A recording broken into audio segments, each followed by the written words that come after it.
Heyo! What a cool intro. Who made that? This is Omnibros Live. I am OmniDog 616 with former friend Comics Guide who continues to eat Costco pie in my face. Hello, jerk. I'm guilty. I still have about 2 pounds left of that pie in this house. So Oh my god. we are slowly cutting through our consumption of pie in this house. It's been pretty rough here. I really seriously hate you right now.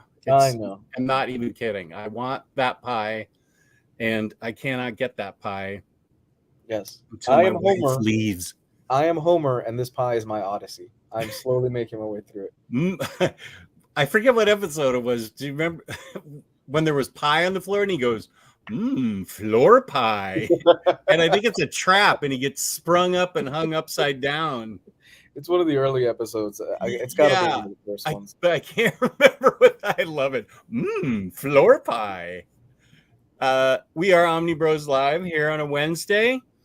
And we have lots to talk about because first we'll talk about the fabulous InStockTrades.com. Okay, let's see if I can find something that's not me to put up on the screen here. It talks about in-stock trades. Where is that? There it is. InStockTrades.com, where you can get your collected editions 38, 42, 50, 65%. There's some insane red tag sale going on now. So high on over to InStockTrades.com to get an amazing collected edition for like 65% off. Loyalty discounts add 2% to that. So right on. We just gave away a gift card on Monday, courtesy of InStockTrades.com, to an NFL dude. 56 won it. Woohoo! If there's Yeah. anyone who deserves it, Here, I'll take that off. He's awesome. Love that guy. Yeah, NFL dude's a good guy.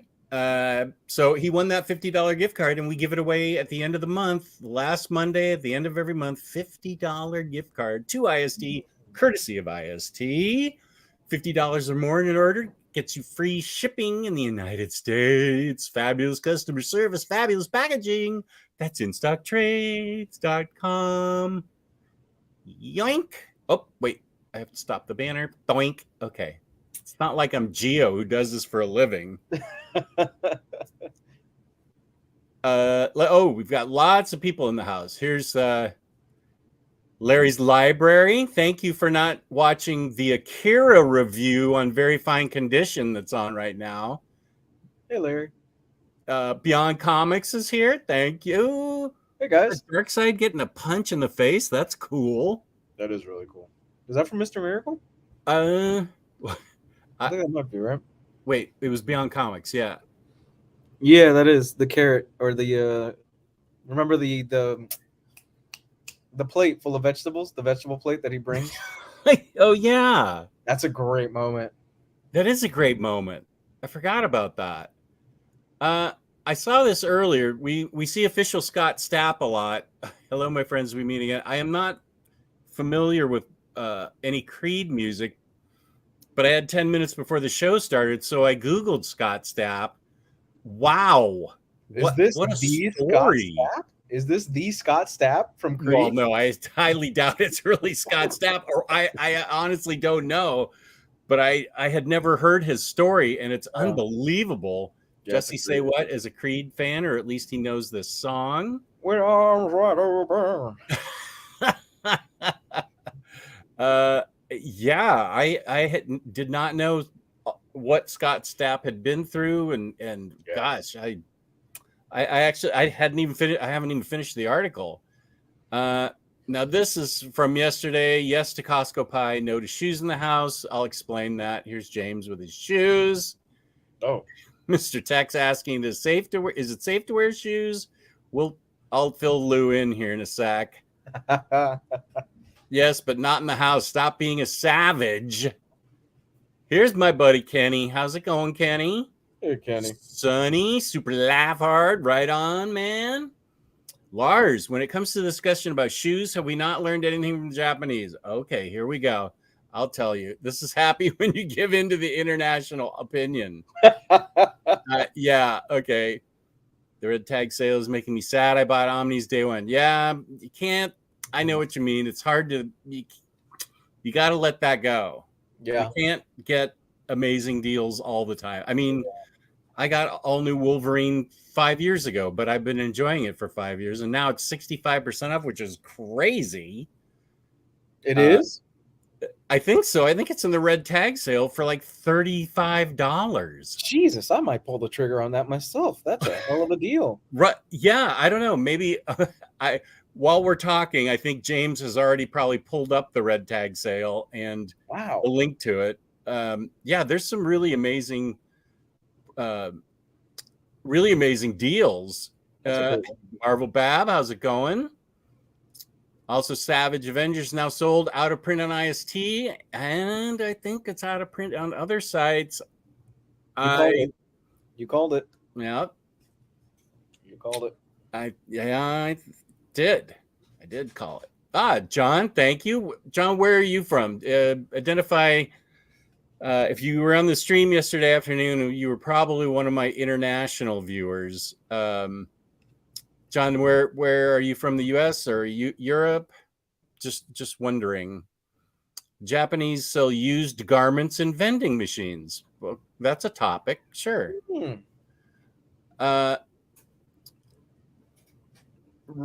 Yes, I saw that already. Okay. I do wear shoes in the house. They are only for housewear because I hate being barefooted. Forget fair condition at a show tonight. Yeah, who wants to see that? I mean, that's ridiculous. Yeah, it's Darkseid double dipping his carrots. Evil incarnate. Oh. Okay, this is a question to the chat because I fell off Flash after season 3. I did love it, but 22 episodes, the last episode I watched, I think, was when he defeated Godspeed, who's actually a cool villain. Mm-hmm. So that's how I will remember the universe. His amazing ending fight with Godspeed. Actually, I would like to see that again on YouTube.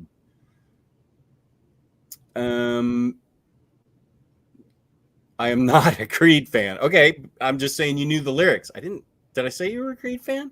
Sounds like that's slander. Jeez, you would think you slapped him in the face with that. I got Secret Wars Omni for $24.75. Wow, good deal. I remember when that was selling on eBay for $300 right before O'Reilly started the group. Good deal, man. Oh, you're from the land of Nebraska. Okay, good. Well, I have a question for you, John, and a question for Lou. Hello from Canada. All the way up welcome. there. James, can you do me a favor and pull up the IST red tag sale? Maybe I'll open it and wait, maybe I can do it myself. Let's see. Not Instacart, in stock trades. Okay. In stock trades. Sales. Red tag sale. Okay. Now I think I can. Okay. Well, thanks, James. I found it. I will fill Lou in. Okay. Yesterday, first edition of Jester's Toy Box. Mm-hmm. A new channel on my channel, Jester's Toy Box. The unboxing of Galactus, which I've had forever. But yes, I'm aware. Mm-hmm. Yeah.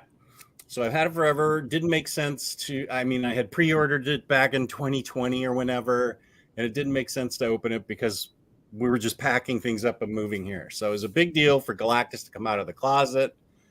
And I actually had a lot of viewers, I think, for the middle of the day. Most of them were international. And I set the camera up so you could see. I set my phone up and hooked it up to my computer so you could see the unboxing. And they saw me wearing shoes in the house because they saw me. And apparently, Europe, Scandinavia, Israel, and Australia were all horrified. Those entire countries, especially Sweden, was Joachim was especially insulted that I wore shoes in the house. Okay. So that's why I named this episode "Costco Pie Wearing Shoes in the House." Mm.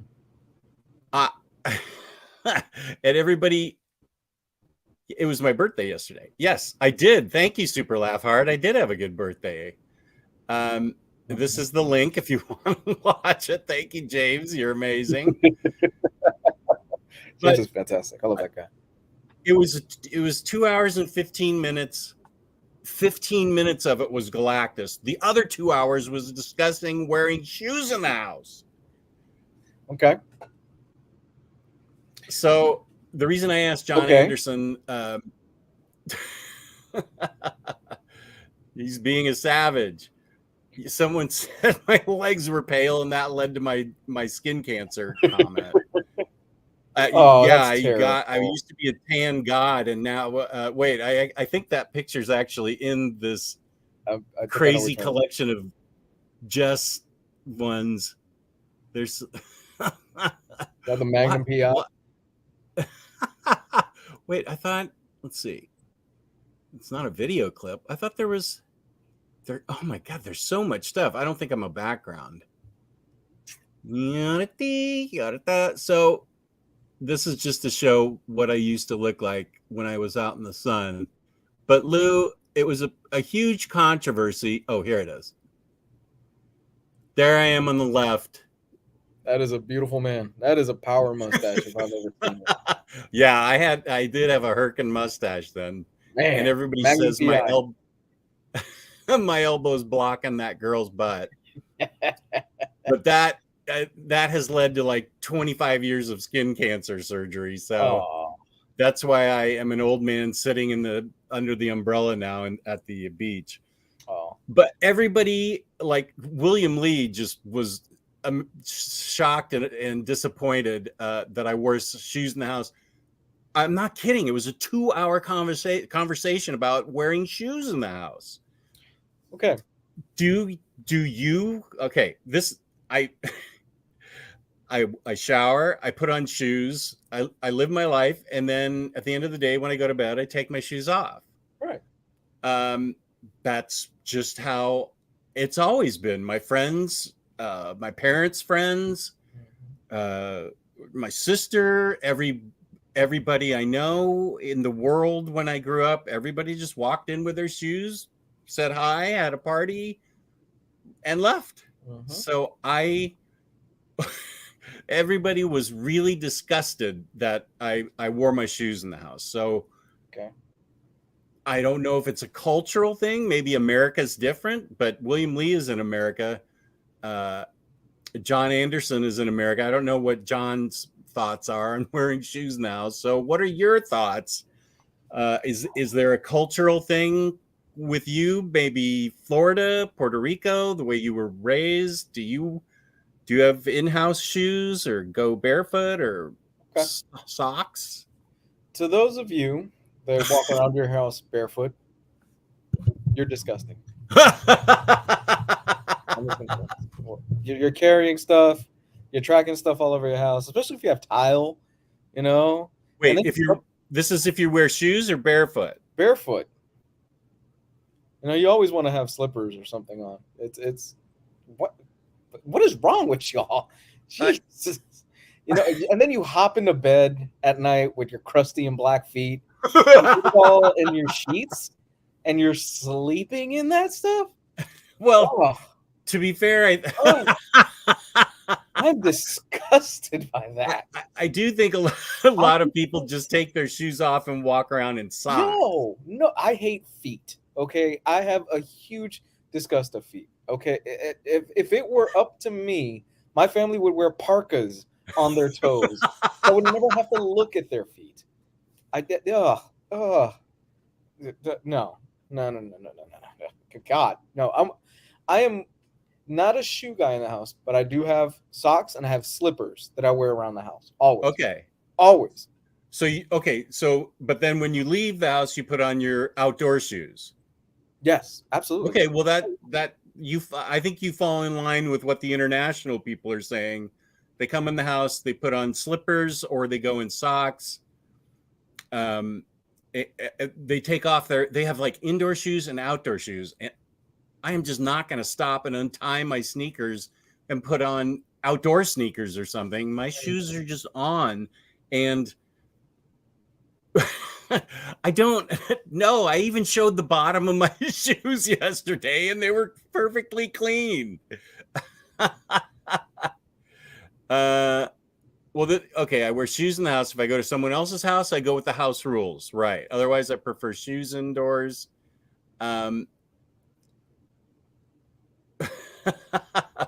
That's how you stroll. Hey, good to see you, Rick.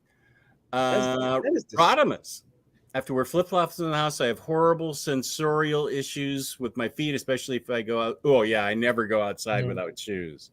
The beach is the only place I go barefoot. I'm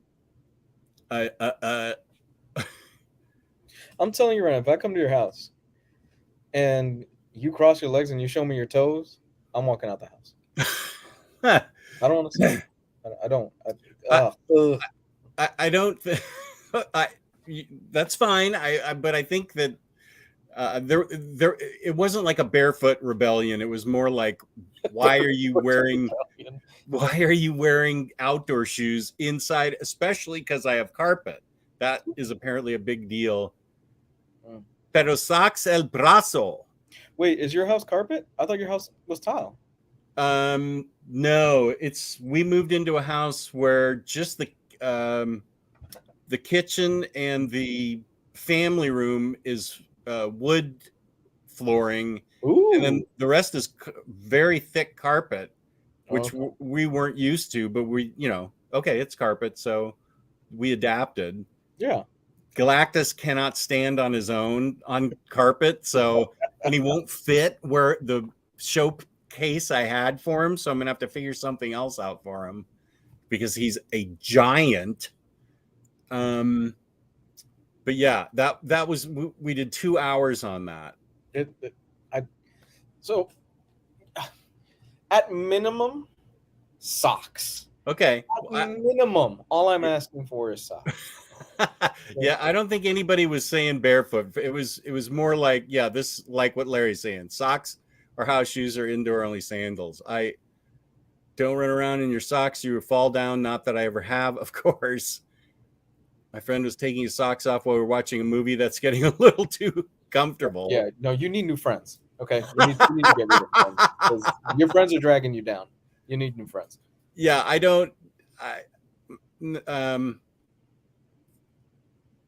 man, a carpet in her basement kitchen. That's really weird. In her basement kitchen. Would a celebrity post a video of himself? But I thought you meant of his own feet. His child's feet. How old? If the child was just a baby, that doesn't bother me. But anything past 3 years is probably not something I want to see. Mm-hmm. Like, I have a 4-month-old daughter. I hate her toes. I have her in socks all day. I don't care. Oh, okay. No, God, don't call DCF on me, please. I don't need that heat. This sounds like a very. I touched a button on you, a hot button. So, in Japanese culture, isn't it a thing where they have inside slippers, right? Where you come inside the house, you take off your shoes immediately, you put on the guest slippers, and then you go walk in the house, right? Yeah. And again, I'm not 100% sure on this, guys. Please don't beat me up on this. I believe in Muslim culture, they have something similar as well. And I think even in some parts of Russia, if I'm not mistaken, you can't even cross your legs. You know how most men, they kind of put one leg on top of the other and all that stuff. You can't even do that because it's insulting to the person in front of you. If you cross your legs? Yes. I could be mistaken, but I think that's a thing. We had friends come over to celebrate my birthday for a little bit yesterday, and she was raised. The wife was raised by a Japanese mom, so she was all. I asked her, and she said it was considered the polite thing to do. When she grew up, and in their first house, you had to take your shoes off. And since that was the house rule, we did that. Mm-hmm. Not growing up. I didn't know her growing up. But since she moved into a different house now, it's the shoe. They used to have a big stack of shoes where people would just, her kids would and husband would throw their shoes. But now people just walk around with shoes on, and they're I don't know. No, okay. Maybe this was my case. Did you have, when you were growing up, what we call outside clothes, where you would come in from playing, you'd run upstairs to shower, you put in your inside clothes, and you'd leave your outside clothes somewhere, maybe, outside on the porch or something like that. That way, the next morning, if you want to go outside, you put those clothes on. And then we didn't have money growing up, so that's kind of how my parents saved a little bit of money. And you put those clothes on and you go play, and then you do kind of the same thing the next day. I remember having play clothes. Okay, so you had outside clothes. We call it outside clothes. Okay, mine were called play clothes. Okay, play cool. clothes. Play clothes. Okay, slippers for guests to wear when visiting. I don't visit them too much. You should. They're good people. Okay, so peace and love to everybody. I just wear shoes and never thought about it, and now that's civilized. There's nothing wrong with that. It's all I can think about now that I've got shoes on. Now my wife and daughter, and actually every girl I've ever known, kick off their shoes as soon as they get inside. That seems to be an American. I don't want to speak for all American women, but I will say all the American women that I've ever known, including my sister. My mom didn't do it. My mom had indoor shoes, but it was easy for her to slip in and out of shoes because they were all slip-on, and mine are like laced. So blah, blah, blah. All women seem to kick off their shoes. And I will say, shout out to a very nice woman. That's the Minister of Comics' wife. When she visited us, she kicked off her shoes as soon as she came in the door. He kept his on. And I took that as a compliment that the minister's wife was comfortable enough in her house to kick off her shoes and just relax. Okay. So I thought of it as a compliment. All right. She's a very nice woman. So yes, she is. And I would assume so because Tyler's an amazing guy. Taylor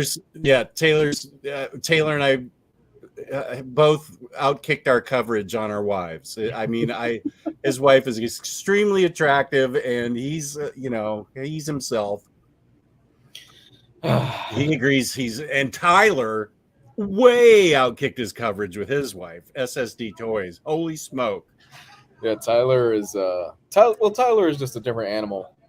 He is an animal. He's I think the best way to describe Tyler, I've said this, is that he's like Tom Hanks from Big. Yeah, he just stayed grown up, and he became a tax accountant.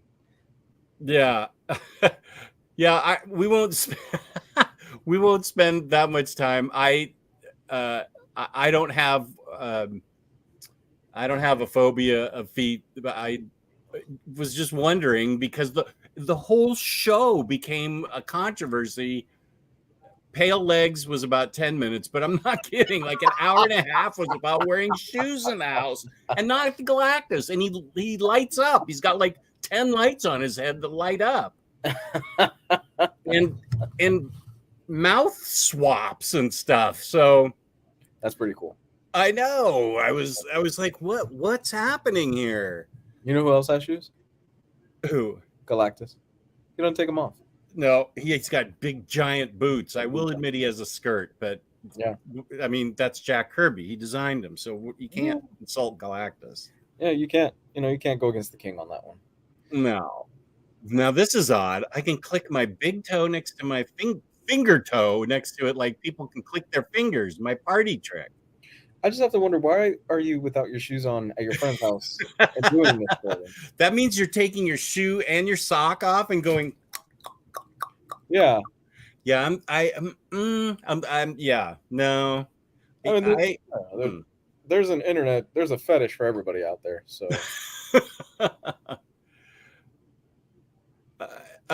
well, I can go get him. if you actually want to see me unbox them, you can go up to the link that James provided. Oh, it's a kilt. Okay, I like that better. It is a kilt, Jess. I can go get him. He's very tall, especially with his horns. Hold on. So Super Laugh Art brings this up. What is the, and I'm not trying to be a jerk about this, what is the defining, I'm genuinely curious, defining difference between a skirt and a kilt? I'm genuinely curious about this. Is it the length, the design? I'm curious. What is it? Well, Super Laugh Hard can answer. He's from Scotland. Is he? Awesome. Yeah. Man. Super Laugh Hard's from Scotland, as is Hayden. So I don't see Hayden in the chat yet, but I will say the only experience I've had with Scotland was haggis. And it's I've had haggis. Yeah, it made me sick. So good. Oh, it made you sick? Yeah. Oh, dude, it was so good. You really liked it? I loved it. Yeah.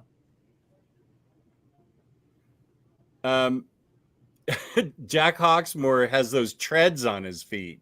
That's how he reads the city. That is funny. It's cool. I joined the stream yesterday, so I missed the unboxing. I can do it, but it sounds like I'll have to avoid the feet chatter. Just a sec. Okay, here's this. Huh. A kilt requires you to wear zero underwear underneath. I'm not joking. That sounds comfortable. Well, I do know that they used to, when the Scots used to go into battle, they'd be wearing a kilt with nothing underneath, and the generals in the army or whatever would stick a mirror underneath to make sure everybody was not wearing underwear. Wow. You had to go commando. Wow. I mean, you got more freedom to move. You're not freedom. All right. Let me go get Galactus. Go ahead. Good. That sounds very freeing. I'm not gonna lie. As somebody that wears, because of my job, I wear jeans and khakis and stuff like that throughout most of the day, and they're fine. But honestly, a kilt just sounds really freaking comfortable. It's breezy. Everything gets, gets the appropriate amount. Yeah, everything gets the appropriate amount of, circulation from air and stuff. It feels good. Okay, here's my buddy.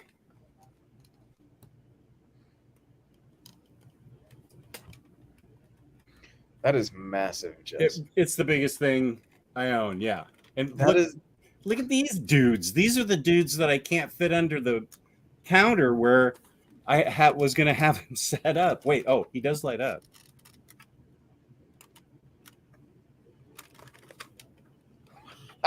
That's amazing. His eyes light up.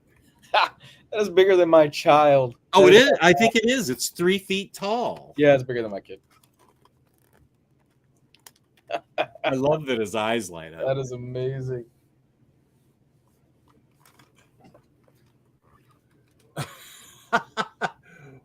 What do you mean, William? You were on the show all day yesterday when I unboxed this. Barely, he wasn't paying attention. Yeah, it is. I'm honestly, Sasmer, he's 3 feet tall. Jesus, that is impressive. That is really cool. Especially when you get like the other smaller figures. If you get the Fantastic Four smaller figures, right, I bet they look amazing next to him. His fingers have articulation so they can like wrap around Reed Richards and put him up in his mouth. And right, Reed. I should get where is my Reed? Anyway, this is Galactus. You might be able to claim him on your taxes, Jess. Oh, here's Bar. She also was horrified that I wore shoes inside. She's our Israeli viewer. Do they not do that in Israel? Wear shoes inside the house? Bar was horrified. Huh. Yeah, the rant. I have something for the feet rant, but it's not. Some of y'all are not coming to your house, honestly, because this is me yesterday. And some of y'all not coming to my place because then you hop into our guest beds and you're with your black feet and I don't. In fairness, I don't think any of them were barefoot. It was an indoor-outdoor shoe thing. Mm. Oh yeah, Bar. Bart wants people to go "I'm not natural" in the house, which I don't have a problem with. Oh, I lost this headpiece. Wait, where does it go? Oh, right here. Sorry, dude. I was hugging you a little too tight. Oh, I was more listening because I was in the office. Since the discussion of indoor shoes are not ended, I think nearly conditions talk about Akira may be more sane. We do have soap in Europe. Okay. I used to have this, Larry, and it was awesome, but it fell and broke into like 2 pieces, and I got it for a pretty good deal on eBay 8 years ago, and I think it was during COVID that it fell, and to replace it was like $250 or something, and I was like, "Bye, Galactus. Goodbye." This looks like you are about to do a stand-up bit with like a puppet. Say hello to the audience, Galactus. Oh, I want to eat Earth. Give me Earth. Yeah. So, okay. Now there is a pie question in here. There we go. 2 pounds. That's what we're left with so far. We are slowly making our way through all 5 pounds as a family. It was 5 pounds of pie. Yes, Jess, it's 5 pounds of pie, and I would like it if you did not judge my family and I. Galactus is way excited at that. Woo! We are down to 2 pounds. 5 pounds. That's so awesome. It's an excessive amount of pie. It is a car rim.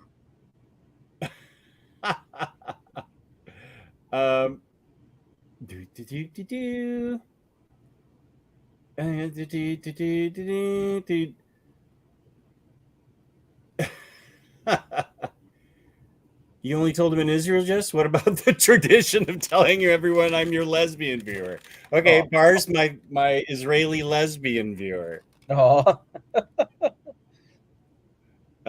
Oh, I thought you couldn't be on tonight. Who popped in? I thought you weren't coming. Suckers. Gabe, important question. Yeah. What's your policy about shoes in the house? Don't wear shoes in the house. You're barefoot in the house? Oh. Okay. Oh. Oh. Oh. Oh. Oh. Oh. Oh. Oh. Oh. Oh. No. No. No. No. No. No. That. Yeah. No. Wow. That. Size 13, baby. Oh my god. Wait.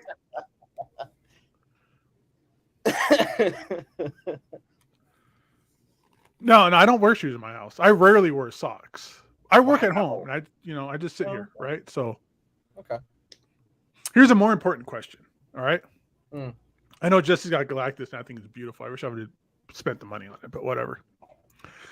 I've been thinking about this recently. Expiration date for clothes. In terms of how many times can you wear a piece of clothing before it's considered dirty and needs to be washed? Oh. I think every item of clothes is basically different. I agree with that. So, like, I'll say this: socks, that's a one-time use article. Like, same with underwear. Like, yeah, like if I got, because I don't know about you guys, but I sleep barefooted also. Yeah. So if I got to get up in the morning and put socks on to like take my kids to school or something like that, I come back, I take a shower, I get a new pair of socks. Like those are one-time use things. And I think it kind of depends. Like for me, like a shirt, I could wear a shirt 2 days since I work at home. Like if I don't leave the house, I think I could wear it 2 days, but I won't do it in a row. I think I could. It's two wearings. Mm-hmm. So like this shirt, I'll wear it now. I haven't left the house. I'll put it back in my closet and I'll probably wear it over the weekend. One day during the weekend, and then it goes into the dirty clothes. But like I don't know. I think like a hoodie, you could probably wear it for like 4 months before you can wash that thing.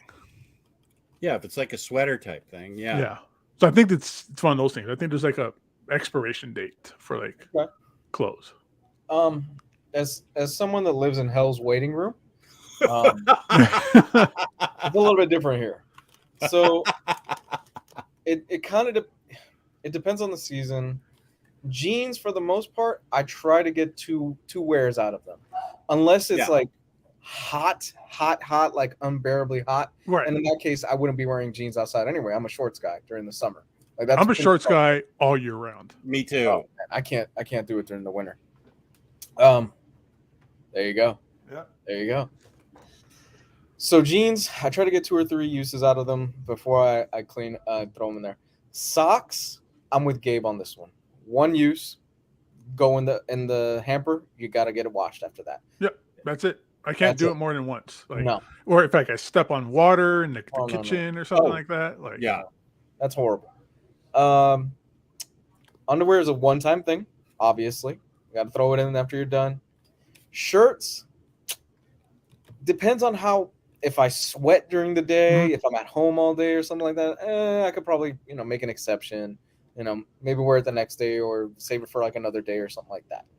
But it does get washed after the second use. That's generally my policy for it. If I leave the house, which I try to do on a regular basis, I'll wear it and then maybe wear it one more time, But if it's anything, it's Vegas. Like, this is, if you want to talk about, living in hell.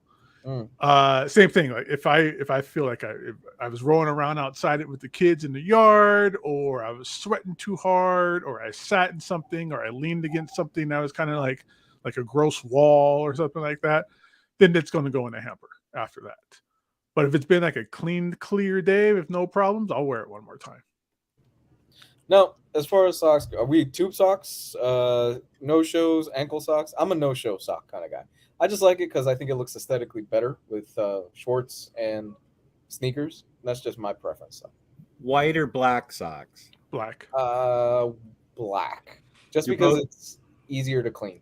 You're both black. Yeah, that's a difference in age.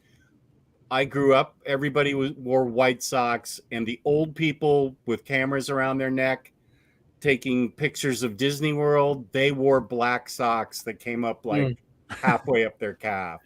And you never wore black socks. That was super out of fashion. Here's the thing. Tube socks are actually coming back in style with a lot of younger kids. Oh, you're going to be some cholo looking dude with like, white socks? White tube socks? Just tube socks. Tube socks are actually back in style. And those are white, right? They could be white. They could be blue. It doesn't matter. The color really doesn't matter. They're kind of back in style, especially with younger kids. I tried wearing it once. My wife said, "Don't ever fucking do that again." I said, "Gotcha. Clear." Jess, tube socks, no show, crew socks. What are you rocking usually? I wear tube socks that are pushed down to the ankle. Okay. Or I wear very 90s of you, Jess. I used to sack my socks back in the day. I always wear shorts. If I have to put on pants, which I do under protest, I pull them up all the way. Otherwise, I always wear shorts, even in the winter, and it'll either be ankle socks or tube socks pushed down. Now, a shirt, let's say you're wearing a polo, because I love polos. Yeah. Are we talking about the shirt underneath? Is it underneath a polo shirt? Underneath the polo shirt, is it a white shirt like this? No, it's white chest hair. No shirt? Or is it I don't know what to call it other than the slang term here in Florida. Oh, wife beater? Yeah, I don't know what else to call it but a wife beater. That's how we always knew him too. I don't wear shirts under my shirts. I only do it with polos. I wear usually a white shirt with a polo. Yeah, same. I wear polo shirts during the summer, and I don't. It's just a polo shirt. It's just a polo. Nothing underneath. I will layer with other long sleeve shirts in the winter, with like colored t-shirts underneath. Here's a good question. Give me a second. I'm gonna switch rooms. Okay. Let's see what some people are saying here. Well, what I do is if I do it, I have if I wear a polo shirt, it'll be like a really like thinner undershirt I would put underneath it. Right. But I don't like polo shirts. So I'm going to wear like a button up or something like that. I might just go for a full on button up shirt. Okay. I'm going to wear a collared shirt.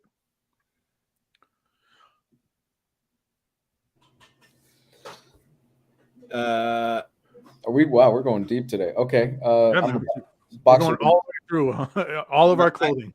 I wear boxers. boxer briefs. Yeah, I do boxer briefs. What do you wear there, Galactus? No, Galactus is a kilt guy. Oh, he's a kilt guy. He's got nothing underneath. When he stomps through New York, look at my balls. Yeah, no, he's going commando underneath. Way to go, dude. Dude, I haven't worn wife beaters in so long. I can't remember the last time I had. I don't think I've ever owned one, except it was like a tank top that I bought in wherever we went on our honeymoon. Polynesia, Tahiti. And I bought, well, I guess you guys, I guess a tank top is what women wear, but it was a colored beater shirt. Well, in other news, kind of moving on from this. Sorry, I'm still listening while brushing my teeth. How can men have a whole conversation about clothes? This is the longest conversation with men I've ever had with clothes. That's really true. I came up with 10 topics. I figured this would be a good game to kind of do once a month. Kind of what we did last month. Oh, good. And we're gonna do greatest of all time again. It was fun last month. Word. I think this could be kind of a reoccurring thing. Not to wear it down or anything. Maybe once a month or every other month we could kind of bring it out because it's pretty fun. Okay, so 10 topiants. Greatest of all time. Chat, get ready. We want your opinion too. Wait, give me 1 second. Let me get a drink. Yeah, you're good, brother. This is interesting. Pants. I don't think we call them trousers in the USA. Pants are pants. No, we just call them pants. Wait. Oh, pants in the UK are underwear, or it's slang for something rubbish. That film was Pants. Oh wow. So okay, wait. We do have a comics person in here. JT Gamer ordered One Piece 3-in-1. Nice, man. Good for you, awesome. JT. Nice. We can talk about comics too, but what are your what's the Just struggling so hard with his child right now. Stop it. I fed you already. Just relax. I already gave you a couple planets. Yeah, jeez, you're so greedy. Okay, we're good. We're ready. Let's do it. All right. So is there a theme or is just no? Okay. Just 10 topics, same as last time. So since we haven't talked about comics on this comic book show for the past hour, greatest of all time, Omnibus. Oh, wow! Greatest omnibus, in your opinion, of all time? This is a tough one. Oh, don't. I'm not looking at the chat. I don't want to see it. I'm trying to make my own. Oh, you know what? I don't know. First one on the top of my head, the original Barnes and Noble Ultimate Spider-Man. Ooh, that started it all. Was that the first omnibus? That was the first. They weren't even omnibuses back then. It was I forgot what they called it, but it was like it was the first one. I'm still looking. That's I'm gonna say, even though I just sold it because I'm gonna say the book I read the most and enjoyed the Planetary. Good choice. I think I stole that one from Gabe a little bit there. Okay, wait. Because I don't have the Planetary Omnibus. That's why. Because totally I know I got the Absolute and sold the Omni, but that's the Omni that I enjoyed the most. Gotham Central, Peter David Volume 2. Yeah, we're making a hard pivot right now. Sorry, we were talking about underwear earlier. Now it's comics. Daredevil by Frank Miller, Infinite Crisis. Oh, Cleveland Brown agrees with me. Oh, ooh, that's right. Uncanny X-Force. New X-Men is the one that got me into Marvel Comics totally. Oh, that's like one of my favorite ones because I have it signed by Grant Morrison and Frank Quietly at Morrison Con. Oh, that's right. Oh, stop it. Somebody had to say it. Partial Jeff Johns GL. I considered that. Yeah. For me, it was my first one, which was the Walter Simonson Thor omnibus. I love the Ah, recoloring. that's a good one. Yeah, I think that's one of the few omnibuses where they did the recoloring just right, and they nailed it. Which writer, Derek? Fantastic Four Volume 1 has been. You mean the There's a few of original? those. Yeah. Ooh, Mark Waid, Fantastic Four. But I don't have that in Omni. I have that in the hardcovers. So. Yeah, I have it in both formats. Oh, do you? And I have the issues. Okay. I'm changing it to New X-Men because it changed my life. Grant Morrison. Grant Morrison, what? New X-Men isn't Grant Morrison. Oh, yeah. It is. No, Yeah, it is. It is. It is. Yeah, Free you're right. Quietly stuff. Yeah, Grant Morrison. Yeah. And then Ethan Van Sciver was in there. Chris Bahalo was in it for a while. Van Sciver was in there as well? Yeah. It's been a long time since I've read that. That changed my life in the way that it got me into Marvel Comics, like big time. So I will say New X-Men. Good one. Lee Kirby, Stone Age Swamp Thing. Stone Age? That's going back. Rachel Rising. That's an interesting choice. He's just got this stack of just stone tablets that thing's written on. Okay. Death and Return because it kicked off the modern event. Okay. That's a good question. We're all about comics now, not Galactus flipping you the bird. Do you guys want a comic question next or a non-comic question next? I love comics, so I'm happy with whatever you come up with. We'll do another comic one. Whatever. Okay. Favorite comic book run? This is an easy one. Stan Lee, Jack Kirby. Because everything, the Marvel universe basically came out of that Fantastic Four. Well, that's probably the greatest run, but I don't know if it's my favorite. And I'm a big FF guy. Favorite run. Favorite. So is that like Frank Miller Daredevil? Good choice. God, yeah. Stanley Change Comics. Change Comics made that character who he is. Just simply for me, it's simply because so much came out of that Fantastic Four run. I mean, they created the characters for one, but on top of that, everything. Yeah, everything that came from that is just oh my god. It's also such a long run. They did like what 110 issues? No, something like that. Yeah. Most writers they would kill to have even half of the iconic characters that come out of that.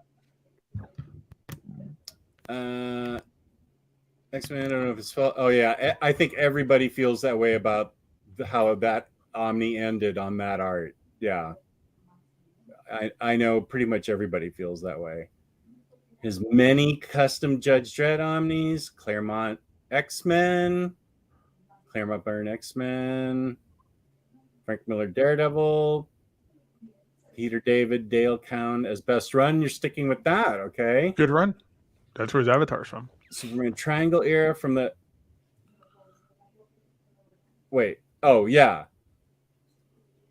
Superman Triangle from the 80s to 2000s. That run of Superman with 4 titles have yet to be topped. Oh, Lars. Oh. Starman. Oh, Lars. I love that, and I know you don't. A lot of X-Men here. I am going to say Brubaker's Captain America. That's God. Oh, damn. That's a good choice. And I'm a DC guy, so for me to say that, I mean, I felt like that was brilliant from beginning to end. I remember when they first announced they're bringing Bucky back and how much shit they got for it. And then they actually did it, and it's like, no, this is great. Yeah. Yeah. And it led to the best Marvel movie, in my opinion. Yeah, Winter Soldier is still the best one. Yeah. This is close to being my top pick, too. That Jeff Johns Green Lantern is. That's a solid second choice for me. Yeah. No I mean, up until like the Brightest Day stuff, but yeah. No Fantastic Four Hickman, guys? That was great. I loved it. Yeah, it's one of the better Fantastic Four modern runs for sure, but it's not an easy book to get into. No, that's true. I think that's the only thing that's really hurting it. Lars Gunderson, I regret the Sandman. Wow, he didn't like Sandman. And if they're talking about how Igor Corday's art kind of really hurt that X-Men run, God, the guy that did the Inhumans part of Hickman's FF, It's the same guy that had he had the same bad issues in the Uncanny X-Force with the Captain Britain stuff.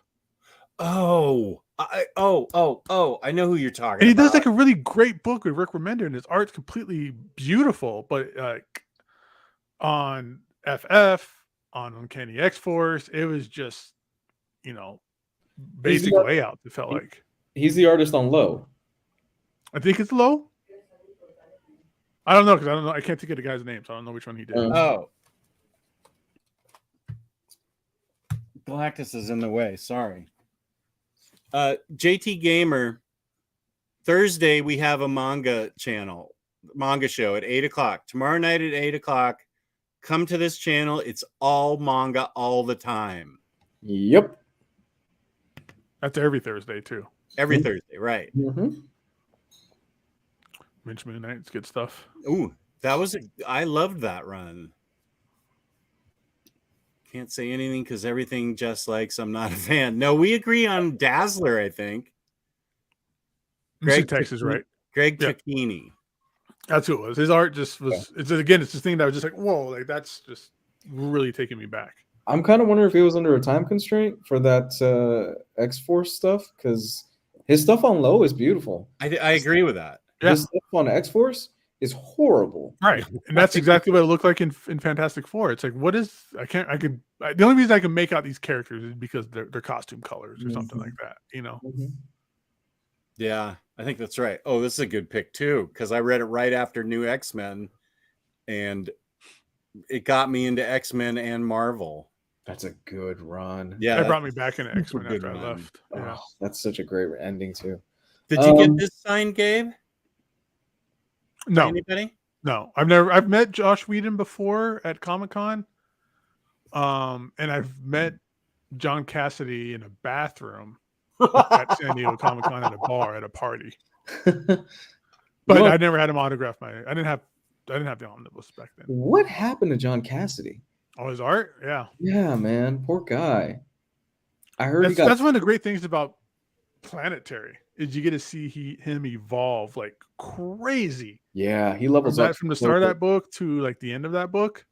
I mean, granted, there was like years in between certain issues, but there was that when he came back and he had that John Cassidy style, like that one that he had it on Astonishing X-Men, because he was doing that in Planetary at the same time.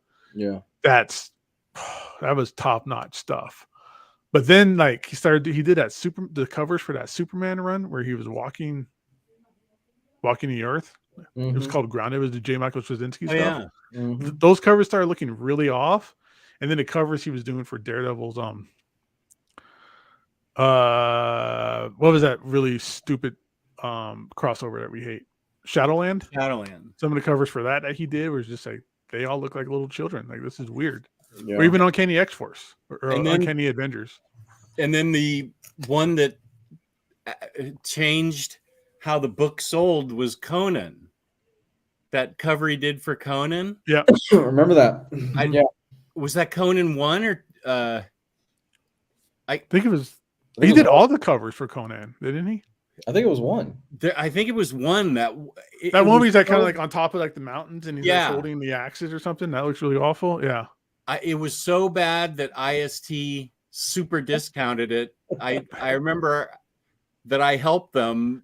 I told them weeks ahead of time that everybody hated that Cassidy cover and they were not going to order it.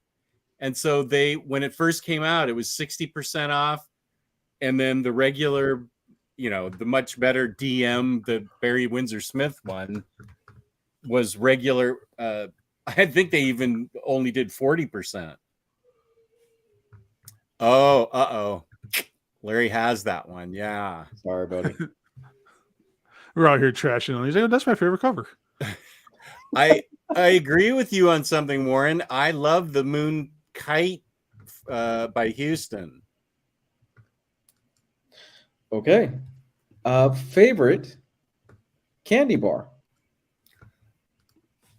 I have a bunch of them in the car that I just got. 100 grand. Oh, those are great. That's a good one. That's easy for me. Yeah, that's actually close to one of my head. That's one of the ones I was thinking of. I'm cycling through my head. I love 100 grands. Reese's, just good old Reese's cups. Three Musketeers. Oh, okay. Everybody's got a good opinion on this. Hanky. There's really no bad answer, I guess. Right. There's not. There's really Yeah. You're walking out with something Snickers. great. Yeah. Another Three Musketeers. Did you say Three Musketeers? Mandelstang, Lion Bar, Star Bar. Okay, these are all our European. Abba-Zabbas. Whatchamacallits. Dude, I haven't Good. heard of. What are these? Mandelstag, Star Bar, These Lion might be some Bar? of our folks that are like overseas or something. Wow. Yeah, we are missing out here in the States. These two are from the UK. Lars, I always forget. I'm sorry, Lars. Norway, Finland, Sweden, Japan. I'm so sorry. Kit Kat, chunky cold from fridge. I got sober eating frozen peanut M&Ms. Those kept me from drinking. Wow. So, High Shelf's comic score, Twix. Oh, those are good. And Darkwave, for this game, Reese's are definitely candy bars. Yeah. Yeah, Reese's Peanut Butter Cup counts as a candy bar. I know you're Is American. that than Reese's Fast Breaks? Somewhere in Scandinavia. Okay, I'll keep it at that. I'll just remember you're Scandinavian. Have you guys ever had? I think it's a Japanese thing. Green mint Kit Kat bars. Not a fan of mint, so I've seen them, but I won't eat them. I am not a fan of mint either. I love them. Oh, I hate mint, interesting. but they're delicious. YP, where are you? Kinder's Happy Hippo. How about this? How about everybody's least favorite candy? Well, I know Super Hell Laugh Hard that I have heard this before. Hershey's chocolate is heavily mocked in Europe. It's not chocolate. I won't say his name, but we have a viewer that visited. He was from, we'll just say Europe. I don't want to give away his name. I'll say Europe, Scandinavia, overseas. And he's visiting America. And all he did, he was like, I'm here. He DM'd me on Facebook and he said, I'm here in America. I cannot believe this, how crappy this Hershey's chocolate is. For 7 straight days, that's all he said to me. And I said, are you having any fun? What did you come over here for? You're just telling me how bad the chocolate is? Where are you? Aren't you in like Yellowstone and other places fun, the Oregon or something? That was a great show. I love Yellowstone. I need to watch that. I need to get on that show. Oh, Gabe, you will love it. Least favorite candy, anything with peanut butter in it. Oh, that's too bad. That's some of my favorite. That's like the best M&M. Oh, yeah, I like an orange Kit Kat. Oh, black licorice. Ah, yeah. I might agree with Larry on that. That or Tootsie Rolls. Like I hate people that hand out Tootsie Rolls on Halloween. That's what it is. Death Rattle nailed it. It's not green. It's not mint. It's matcha, and it's delicious. Just the matcha. Is it for sale here, or did you? They have it at Epcot. Oh, you have to go to Disney World to get it? That's where I've got. There's websites out there that do nothing but like import candies and stuff like that. I bet Third Eye Comics has that because they have a huge Japanese candy collection there. Oh. So, worst candy corn. Disgusting. Oh, it's terrible. Oof. Candy corn is horrible. I don't mind it. Oh, Gabe. Oh. It ain't no Tootsie Roll. You like it? That's true. Tootsie Roll is the industrial runoff of a better candy factory. My wife likes candy corn. She knows what's up. She says, don't hold it against her. Put it in the microwave and turn it into candy popcorn. Stuff with marshmallow, like the ugh. Like Peeps? Ugh. Peeps are an odd thing, man. Oh. And the thing is, this is me and Jess. Jess is older than I, but it's kind of an old person. But I remember when those things, or like candy and stuff in general, like back in the day, tasted better.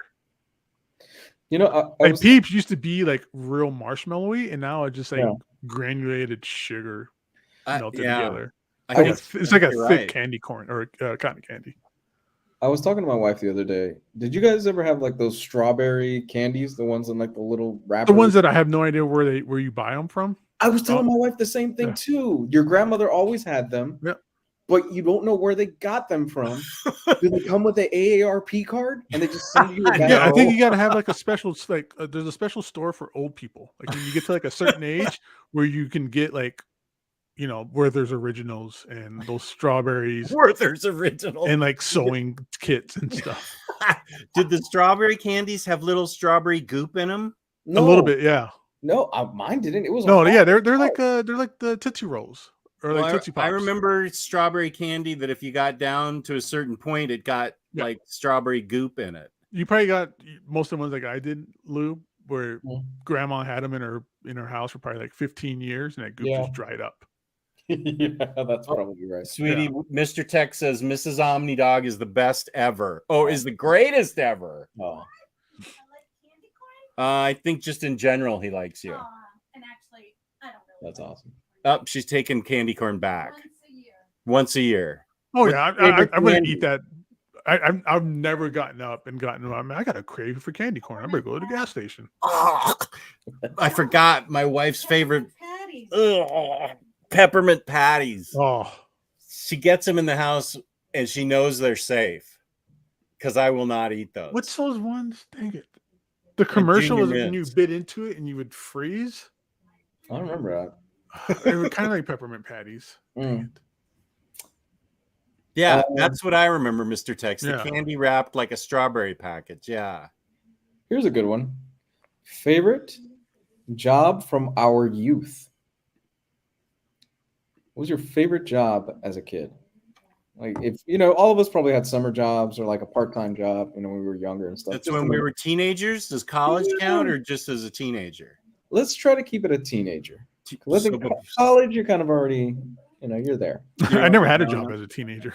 Really? Yeah. You what? I never had a job as a teenager. Where'd you get your money? Selling comics and stuff. Buying and selling comics. I was doing it back then a little bit too. That's awesome. Yeah. That's awesome, man. Yeah, I didn't get like a real job until I did a lot of I had a friend that owned like 10 houses and I was kind of like his handyman. Whoa, cool. So I got paid. You got skills, man. Yeah. That's really cool. I started working when I was 13 because if I wanted anything, I had to earn money for it. Same. 14 for me. I've had a job since I was 14. I mowed yards and stuff like that as a kid, like a kid. I worked at golf courses until I was 17. Thank you, Mr. Tex. That's what they were. Those York peppermint patties. Yeah, that's what the peppermint patties are that my wife has, and she knows they're safe for the entire year as she eats one a week with the superpower of not wanting, somehow not eating them all, which is crazy. For me, it was a bookstore. I worked at a bookstore for a little while. Paperboy. I think my favorite job, I was probably like 1920. Busboy at a Red Robin. Oh, I loved being a busboy. Those were like my favorite jobs. It was working as a busboy in restaurants. Working in restaurants in general, especially at that age, where I made a buttload of money on tips. Like $100 a night. I'd pull in a bill every night as just a busser, and we would just go out and just party afterwards. My favorite job in college was working at a deli. I actually liked because it was fun. Well, okay, we're talking about favorite job as a kid. So it was when I was 16 and I worked in the Pebble Beach Pro Shop. Oh, the golf store? Yeah, the Pro Shop. And I also picked up golf balls on the range at Pebble Beach, and I got to play Pebble Beach whenever I wanted. It was like a small mom and pop operation at that time, back in the early 70s. It was before it got bought out by several different times. But when I worked there, it was a small golf shop owned by the pro, Art Bell. And my golf coach got me the job. I was 16. I loved that job. I met all kinds of celebrities because when the Crosby Pro-Am was there, it was all celebrities. It's back when Dean Martin and Jackie Gleason, That's not awesome. Sinatra, he didn't play golf, but any kind of like John Denver, the guy who voiced the bear in Jungle Book, Phil, what's his name? I met him. I met all kinds of golf pros. Everybody was really nice. That was my favorite job. That's pretty cool. It was really cool. I had to have everything, man. I had to have everything lined up too. I was a good cashier. I was never short. Gabe and I, Gabe's worked in the restaurant business. So I love working in the restaurant business. Yeah. I love working at the deli, and you're cooking, you're working on the line and stuff like that. Some people, I think you need a special kind of person to love that job. I thought it was fun. You're talking shit while you're prepping food and stuff, and you're interacting with people. Yeah, I came out of my shell a lot more working those jobs because I had to talk to people to get paid, or and be able to get tips, and just it was all about just talking to people and figuring things out and problem solving and stuff like that. Right. That's where my love for Anthony Bourdain comes from. Dude's like an idol of mine. I love it. I watch this show all the time. I've read his books. I read his first book, Kitchen Confidential. It's fucking great. Yeah, it's so great. Yeah. It was before Bill Murray took up golf. I think Bill Murray took up golf in the 90s. I worked there in the 70s. My favorite job in college was when I was a waiter at a really nice restaurant. I got a lot of tail in that job. I'm sorry, Jess. If anybody's ever seen the movie Waiting, it's spot on. It's 1,000. Other than everybody showing each other their balls, it's exactly how it is in a restaurant. It's pretty spot on. 100%, dude. Gabe and I have talked about this on Patreon. When I worked because I've had several jobs here and there. I've had side jobs and stuff like that. At one point, I worked a side job at Cracker Barrel because I needed the extra cash and stuff like that. And I worked the register. On Sunday, I would watch like one of the head waiters walks out with a girl under his arm. And I go to the other person's register. I'm like, dude, he's married. And she goes, yeah, we know. And he just walk out with another girl under his arm. And I'm like, oh God. It'd always be like one of the really attractive girls that worked in the front, like one of the waitresses or hostesses, but they ended up dating some like gross cook in the back. Right. That's true. That is very true. And you're wondering, how did that happen the whole time? Yeah. You're totally right. There was this smoking cocktail waitress in the bar, and she was dating one of the bartenders who was a loser. I was like, what is happening here? And then I figured it out, and I took advantage of it. Not her, but I figured it out. All right. Favorites. B-list comic hero. B-list? Yep. B-list? Not A-list.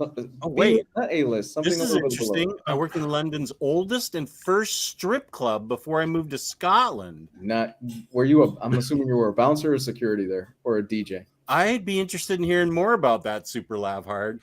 I went to a strip club here in town because they were hiring for bus boys. I'm like, dude, I'll totally 100 bus tables at a strip club, right? And it was like, you go in for the interview and you're sitting there and it's like, it's right in front of you. Like you're trying to like talk to this guy and behind you is like some like hot chick just doing her thing. That's great. B-list. Kilowog? Okay. That's a good one. That's a very good one. B-list. Would Daredevil be considered B-list? I was looking at that, wondering, but he's super popular. I think. He's had his own TV show, and he's like, yeah. He's got so many Omnis out. Yeah, he's a little higher class now. Moon Knight's a choice. Yeah, but Inhumans. Sorry, Gio. Oh. No, that's nice that you called them B-list. I upgraded him, huh? The first one that says Power Pack, you're getting banned. What's Catwoman? Is she B-list or is she No, A-list? A-list. She's been in movies A-list. Okay. and TV shows and everything. Yeah, Yeah. Darth Fred nailed it for me. Dynamite. Iron Man. Haha. I hate. Oh, Booster Gold. It's Booster Gold, man. That's my favorite. That works. Silver Dynamite. B-list. B. Beep beep beep beep beep beep beep beep beep. No, Robin's not B-list. Anybody who's got a book probably isn't B-list. Power Girl, Jess? Who? Well, Power Power Girl? Girl's a good one. I'll tell you what. I hate to say that she's B-list because to me she's A-list, but Zatanna. I don't. No, that's she's B-list. fair. I don't Is think you she? could go out. I don't think you could go out and say Zatanna and people would know what you're talking about. I don't Yeah. know, man, because I've been to the cons and a lot of very attractive women wear those outfits. Yeah, that's at cons and stuff. But yeah, Yeah. like, if you go to like, I bet you go to like any Marvel movie and talk to somebody, you'd be like, hey, Zatanna, and be like, what? I don't think it's out there. That's a good pick. Same with Power Girl. Just for saying this, you need to be in timeout. Dark Hawk. You too. Darkhawk. That's like a That's a D-list C. character. That's a D-list Yeah. character, man. That's the one that broke me. Hawkeye before Fraction.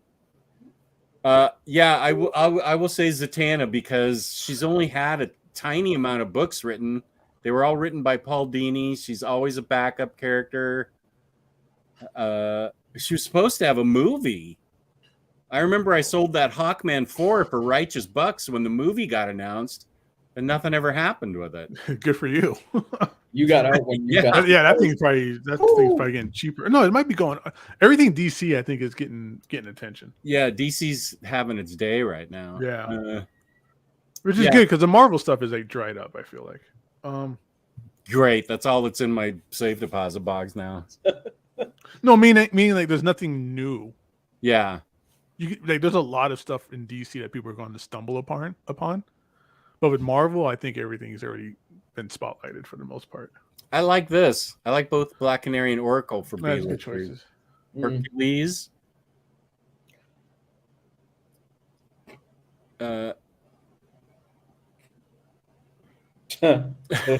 Seriously? I was this is like 2018, I think. I have a bad memory for years now, but what are those books considered? The cosmic The Marvel Cosmic Universe of that time. Yeah, the Civil War of War. Kings, Yeah. Annihilation, Annihilation. Yeah, and War of Kings. Right. Wait, what order is it? It's Annihilation. Annihilation, Conquest, War of Kings. Right. And then there's two after that. Yeah, there's like the Road 2, and then there's like a prologue. Oh, I forgot about those. Yeah. Yeah. So it's 5 books, and I set out to read all 5 books, Warren, back in 2018. We both hit the same wall. Okay. Yeah. We may have been reading it at the same time, as a matter of fact. Halfway through. Okay. Annihilation was okay. I really loved Annihilation Conquest. And then I was making my way through War of Kings. And then Realm of Kings. Yeah. Sorry? War. Is it Realm? Someone's saying it's Realm. Realm of Kings. Okay. Maybe War of Kings came after that. War of Kings, Realm of the Kings. There was several different names. Right? Yeah. Okay. So was it War? Is War of Kings the middle one? Or Realm of Kings? Well, I don't have those books anymore because I sold them. I can't look. Whatever the middle book is in that Cosmic Quest. We hit the same wall. Man. Lou and I hit the same wall. We were reading it. It's okay. Wait, okay. Annihilation Conquest. So it's Annihilation Conquest, Road to War of Kings, and then Realm of Kings. So what's the middle one? Road to War? Road to War is the third one. That's the first one Okay. after Annihilation Conquest. And then it's War of Kings. That's the middle one, and then it's a Realm of Kings. So Lou and I made it halfway through, and everything was going fine. And then out of nowhere, there's this return back to Earth where Darkhawk has this identity crisis and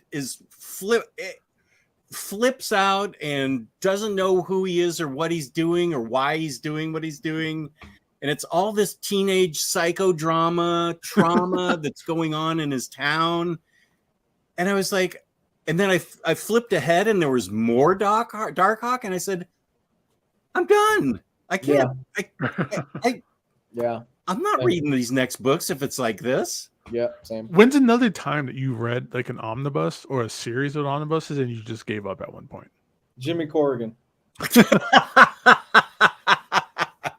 I try. If I start one, I try. Something you really got to just force yourself through that oatmeal of a story and just get through it sometimes. But man, there's sometimes where you just say, I'm done. I'm not going to finish this. Like, I don't fucking care.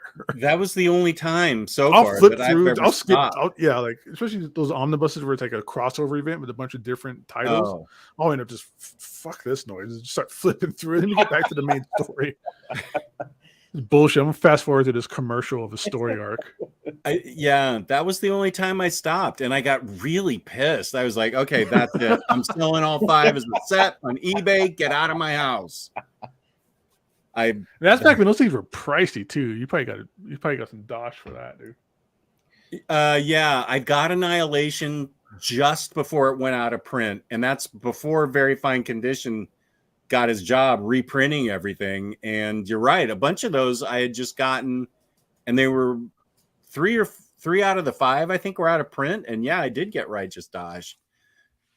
Yeah, yeah, I did do that. Do you guys remember that? Didn't I do that on an Omnibros? And then I started having problems with my electricity. No, You weren't on the show. I don't remember that at all. No. We got in a conversation about Darkhawk, and I got a Darkhawk figure that I had, and I poured root beer over him as a joke. And all of a sudden, in our old house, the whole area started having blackouts that lasted like a minute. It would just blink on and off, on and off. I kept you summoned something to doing that. That was the curse of Darkhawk. Yeah, I kept losing my connection, and it was everybody said it's because you poured root beer on Darkhawk. He's exacting his revenge. So I like dried him off and put him in a place like right behind me. I'm sorry, Darkhawk. Did the Nemo incident happen after the Darkhawk incident? No, but that's when he chipped his tooth. No. I think. Okay, wait. I think Nemo happened before Darkhawk. Okay. Because that fried my laptop. I had to get a completely new one. That sucked. I remember because we were trying to help you, and it was like, nothing's going on. And then, yeah, I chipped my I cracked my tooth in half and had to have an implant on air. I didn't have the implant on air, but I cracked my tooth in half. Rick remembers that drama. Good memory, Rick. Here's Larry. Unpopular opinion. Couldn't make it through Perez Teen Titans Omni due to my hatred of Robin and his little green shorts. Little green shorts. And he had little red shoes with like wings on the back, sort of too, I think. So here is super laugh part. I feel him here, but he goes, I got all of volume 1 of Daredevil because of my love for volume 2. It's taken me forever to get to Frank Miller's run, but I'm too stubborn to skip. That's the one where I was skipping those issues. I was like, just let me get to the Frank Miller stuff. Oh, is that the Silver Age Daredevil? No, it's the Frank Miller one. But it starts off with like when he was not like. Oh, he was just he wasn't writing it. Correct. Okay. Yeah. I read through all of it. Yeah, but I'm with Gabe on this. I would just skip right to the Frank Miller writing stuff. That's the best stuff. Because I got a few more of these. Do it. Let's because I know Gabe's kind of on a diet, and so is Jess. Nah. I'm trying to kind of watch. I'm trying to watch lifestyle change on a diet. I'm trying to watch more of what I'm eating. Favorite cheat meal? Pizza. Oh, cheat meal? Favorite cheat meal? You're on a diet. You know you've been good all week. You get one day, and you get one meal. What's your favorite cheat meal? French toast. Good A choice. ton of butter and syrup. Good powdered sugar on top. Oh yeah, with There you like a go. ball of butter on top. Nice. Yeah. If I'm gonna be like a super fat kid about it, it'll be like a tube of cookie dough, damn. like raw cookie dough. Okay.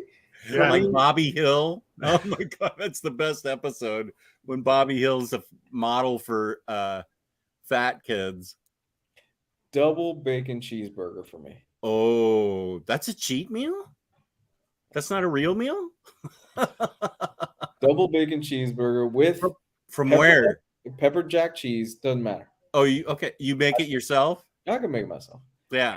Pepper jack cheese, jalapenos, and a good peppercorn mayo.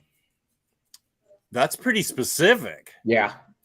On a brioche bun. 100%. Oh, double. Gabe and I have been to In-N-Out a couple times together. yeah.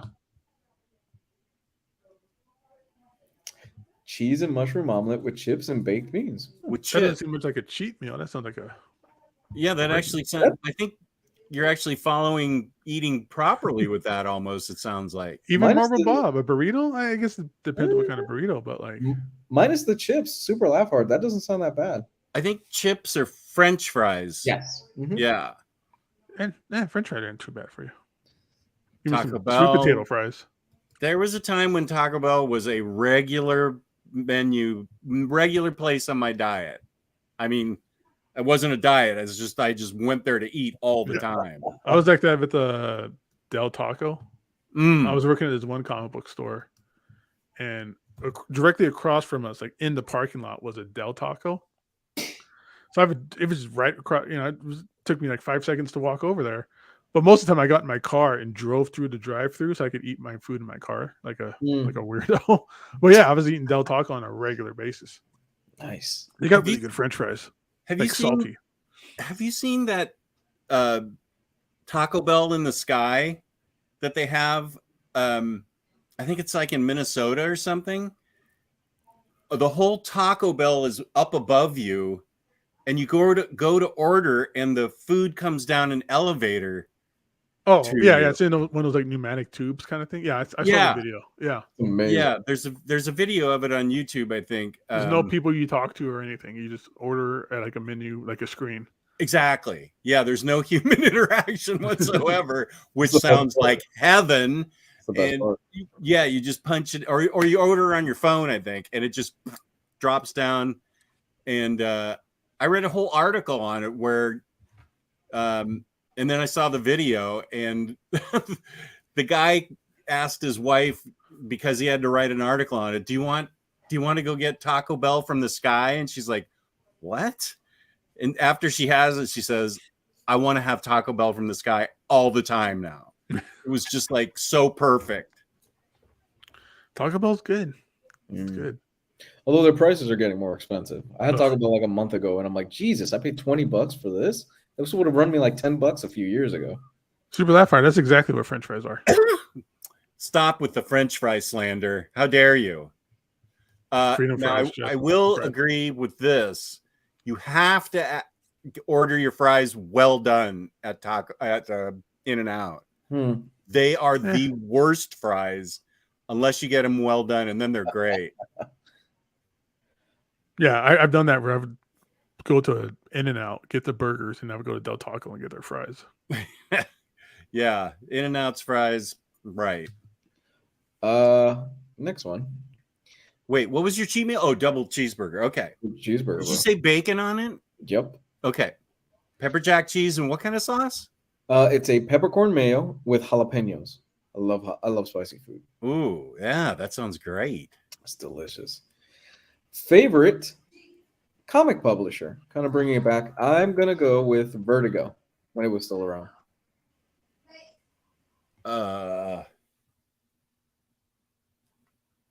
I grew up a DC kid, so I'll say DC. Marvel. Yeah, same thing. Got to go with my heart. Oh wow, all across the board here. Here's fries are worse than shoes in the house. We're bringing it back to shoes in the house. who goes to KFC for French fries? I've Those are never potato I don't think wedges. I've ever had French fries there. Those are potato wedges. A lot of Marvel love in the chat. Yeah. Marvel, Wildstorm, DC, represent. Okay.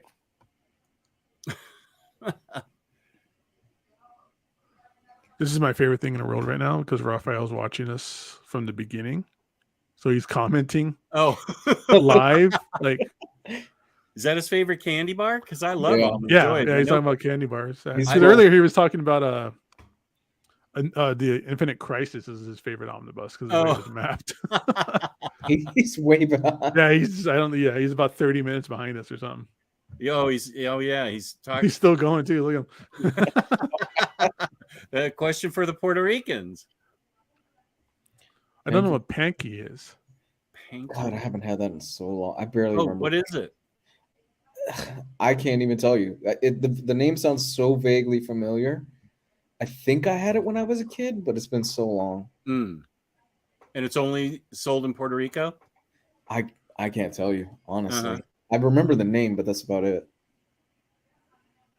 This is interesting from Warren Wildstorm. Good choice. Wow. Yeah, if you think about it, if you look at their library of stuff, they got amazing, especially because they had all the Alan Moore ABC stuff with them. That was a good Planetary was decision through by them? DC to bring them in house. Jim Lee. Yeah, Planetary was through them. I think Authority was too, wasn't it? Yeah. Okay. Let's kind of speed things along a little bit. Let's go. Favorite this is kind of mostly a Jess question because I don't think Gabe has vinyl. Favorite vinyl, Jess? Oh, my favorite vinyl? Mm-hmm. Uh, I always like to throw you guys a tough one. The Akira soundtrack. You have that on vinyl, Gabe? Mhm. I didn't know you were a vinyl guy.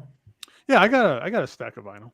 yeah, Gabe got me a vinyl that I couldn't get on Record Store Day back in like 2018. Yeah, I remember that. That was great. Yeah. That's awesome. I got a whole new turntable and everything. It's so great. It's a tough one.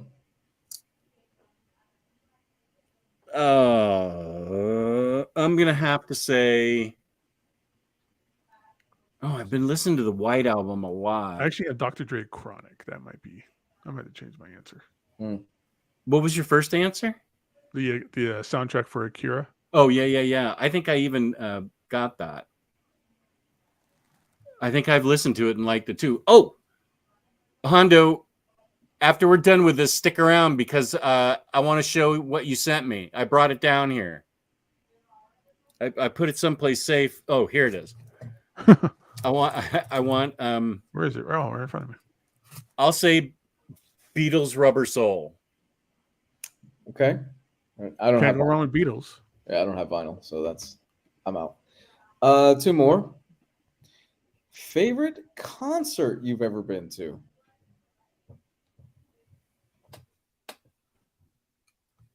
I've been to 300 concerts at least. I know. I like throwing you guys tough ones. This is ridiculous. Oh.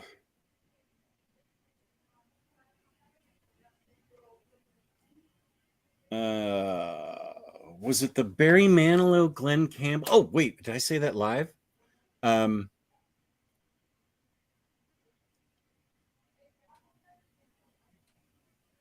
So for me, this isn't my favorite band by a long shot, but it was a favorite concert that I went to just because of the experience. It was my brother and I. My brother's very dark skinned. He's much darker skinned than I am. He looks like every Brazilian soccer player ever. Like And- Pele? He's pretty dark skinned. Well, Gabe's met my brother, so Yeah. he would know. We went down to this dive bar one night to catch a local band, and we walk in, and the first thing we see hanging in the back of the dive bar is a Confederate flag, and we're just like, Uh-oh. One of those places. So we just stood in the back, and the show just kept getting progressively wilder and wilder and wilder to the point where the main band started smashing equipment on stage, started jumping into the audience, and one of the guys jumped through a table, And it was at that point that my brother and I go, we got to get out of here. But that was probably just because we had a blast that night. That sounds awesome to me. Yeah, my brother was, shit, how long ago was that? My brother was probably 20, so he was underage. They weren't carding us. I was 25. They weren't carding us at all. So my brother was drinking. I was drinking that night. Somebody just handed us joints. We're like, yeah, sure, whatever. We had a great time. Whoa, Darkwave Fairy saw Lydia Lunch? I know that only resonates with me, but that's really cool. A lot of people have been to some good shows. Peter Yeah. Gabriel on the Soul Tour. Huh? Rage Against the Machine at Madison Square Garden. That must have been a hell of a show. Madison Square Garden. Wow, that's the real deal. You know, I saw Led Zeppelin in concert, and I thought it just was not that great a show. Oh, don't say that. We all felt kind of gypped.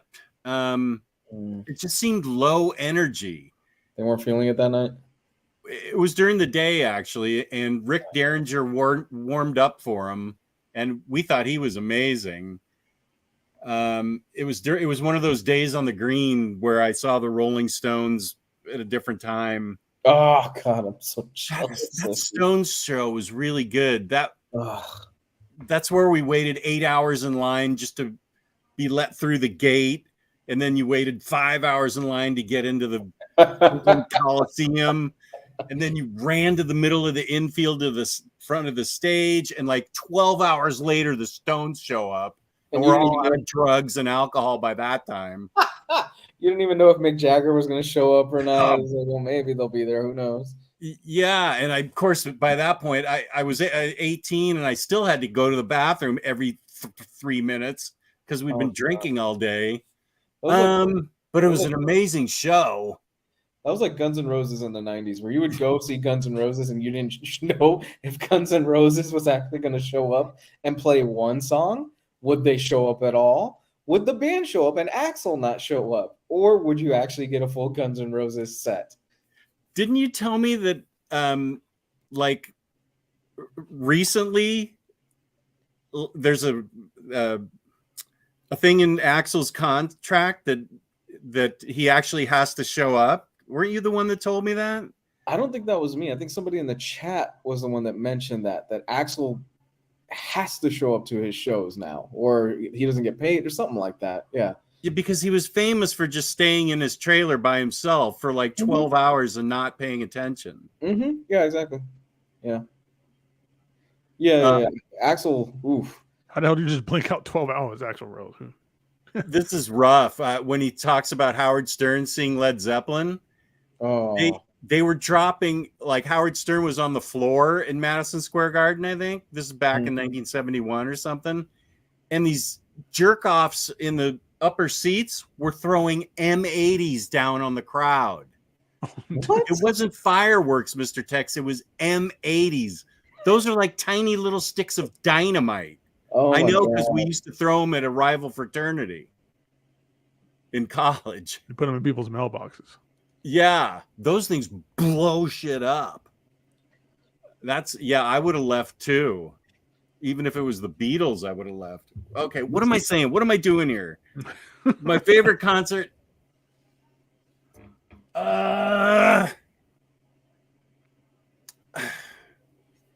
As much as I love the Stones, I think Cheap Trick put on back in the 70s and early 80s the best shows I had ever seen. Rick Nielsen was amazing with like a 4-neck guitar and shooting out guitar picks to the crowd. I think when Cheap Trick warmed up for Kiss in 1977, that was my favorite concert.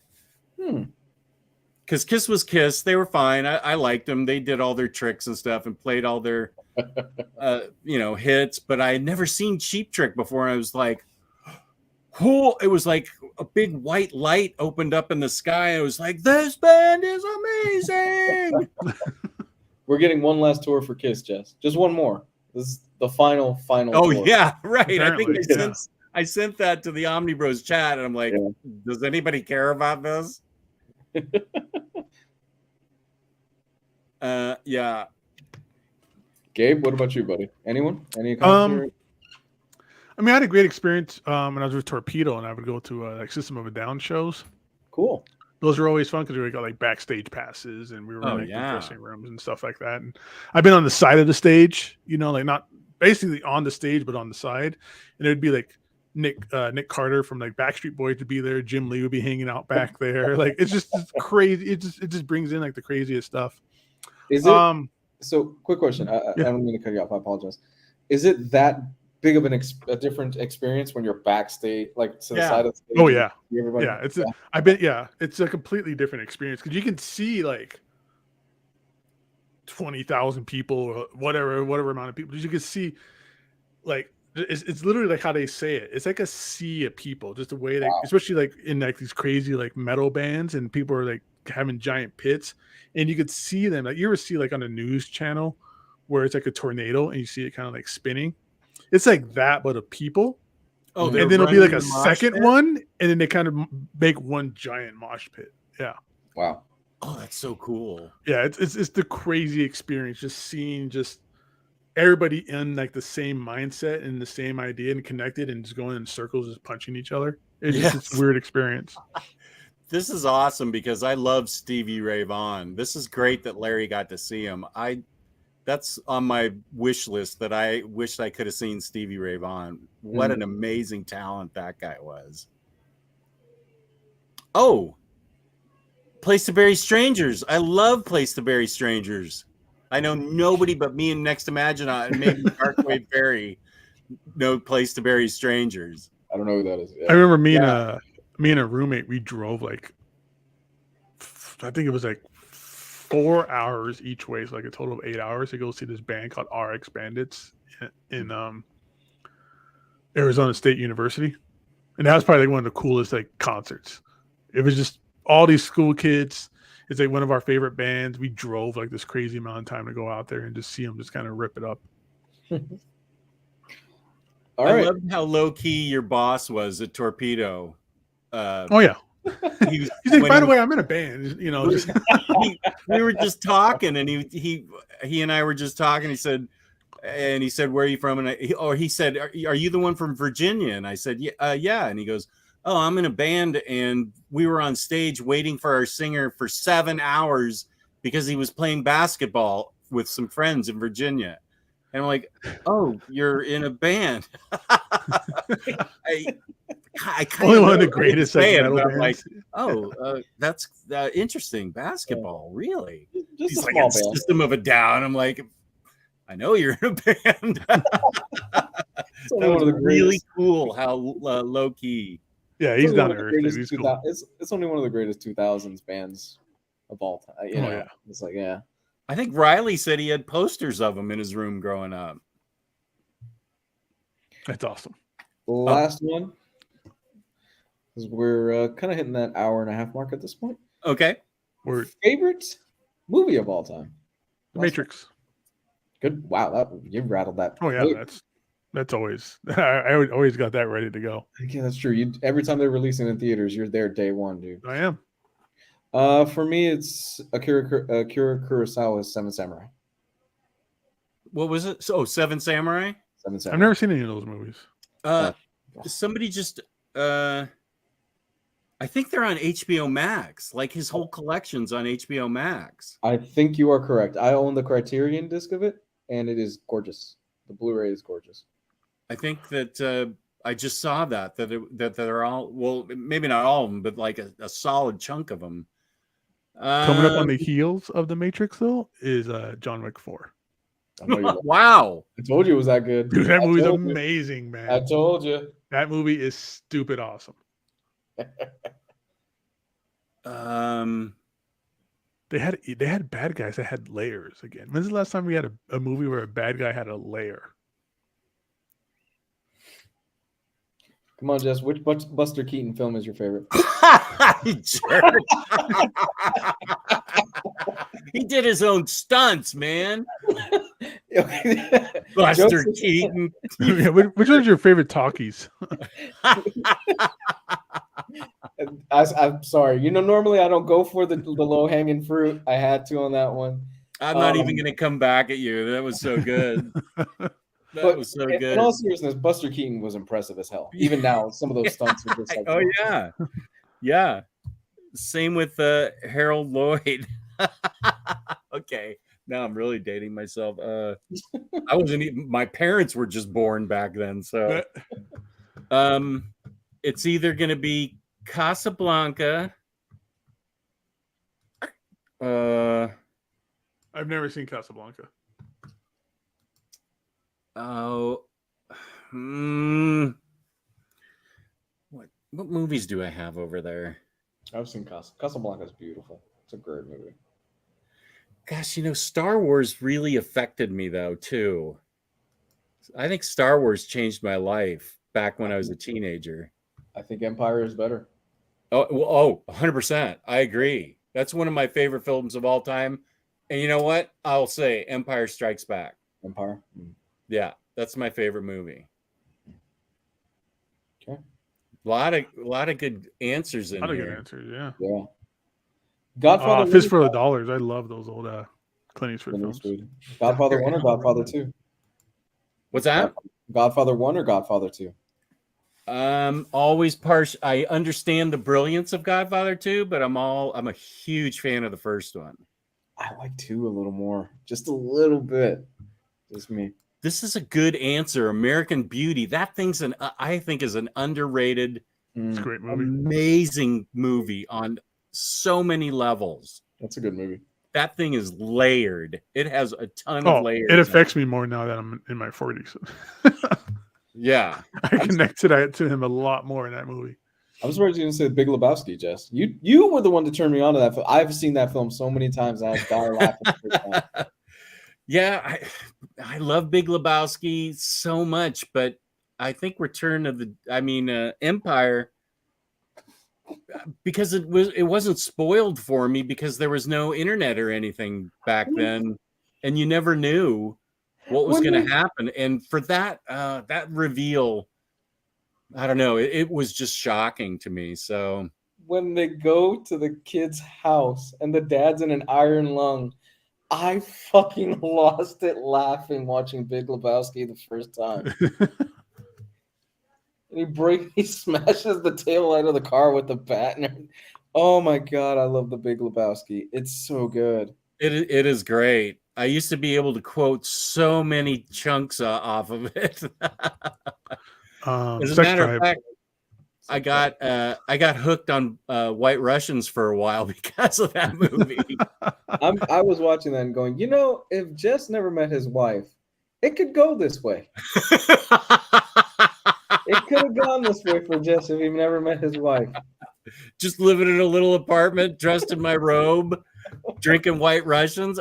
You're right. You're 100% right. The rug really that could have been all of us. The rug really brought the room together, though. Really tied the room together. Oh, yeah. That's a funny observation. You're 100% right. I would have been the dude. Oh, Usual Suspects. That's a great movie, too. Oh, Akira's a good pick. Akira. Boogie Nights. I'm surprised nobody said Goonies. Love the Goonies. I've never seen it. You never seen the Goonies? I have the 4K. What kind of childhood did you have, dude? I know it wasn't the best, but Goonies, come on. I have the 4K and I still have not seen this movie. Dude, go see it tonight. You'll love it. It's great. We talked about the Goonies house that you can tour it, right? Yeah. That the guy bought it and fixed it up like it was. Yeah, in his the neighbors movie. hate him for it now.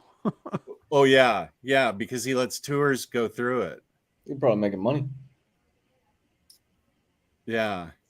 I can't remember where it is. I feel like it's in the Northeast. I mean, Northwest. It's Portland area, I think. Yeah. I think it's Oregon. Yeah. That sounds right. Those are great. That's it for me. That's all I got. Awesome. Oh, Rushmore. Good. Hondalorian. Let me show what Hondo sent me. I got it on my birthday. yesterday, and it's awesome. He sent it certified mail, signed prints. Oh, that's awesome. Amanda Connor and Jimmy Palmiotti. That's awesome. My gal. And Patty, as much as she doesn't like this particular one, she said, we need to get these up in the basement somehow. She knows how cool they are. That's awesome. Thank you, Hondo.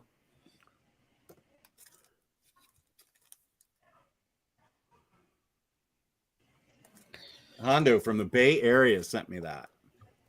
Very cool. Those are awesome, man. That's very nice of him to do that. Yeah, signed prints with the beaver and everything here. The dead beaver that talks to her.